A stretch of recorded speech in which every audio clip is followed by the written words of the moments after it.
الراجل رمى عود خلة جوه صندوق العرض، وفي لحظة ظهر عود خلة عملاق في العالم المصغر ووقع وحشين مع بعض. البنت اندهشت وركعت تتوسل للمحسن يطلع ويقابلها، والراجل كان محتار ومش مصدق إنه يقدر يتدخل في العالم اللي جوه الصندوق.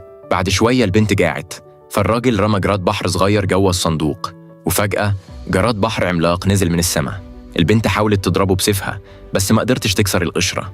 الراجل مد إيده جوه وإيدين عملاقين ظهروا وفتحوا القشرة بسهولة، والبنت بدأت تاكل. الراجل مسك عدسة مكبرة واكتشف إن الصندوق فيه عالم مصغر حقيقي، وافتكر شحات كان باع له صندوق عرض متطور من كام يوم، كان طالب 80,000 دولار لكنه اشتراه ب800.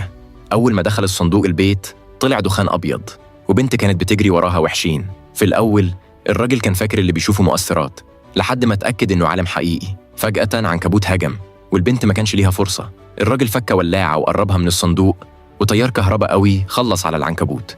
بعدها البنت ادت الراجل سيفها.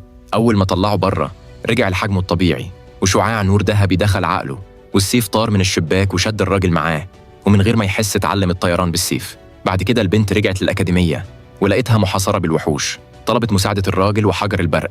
الراجل شاف ريموت كنترول، شال البطاريات ورماهم جوه العالم المصغر. في لحظة نزل عمود حديد ملفوف بالبرق من السماء، ولما المدرسين ضربوه قوة البرق اللي جواه صعقت كل اللي حواليه.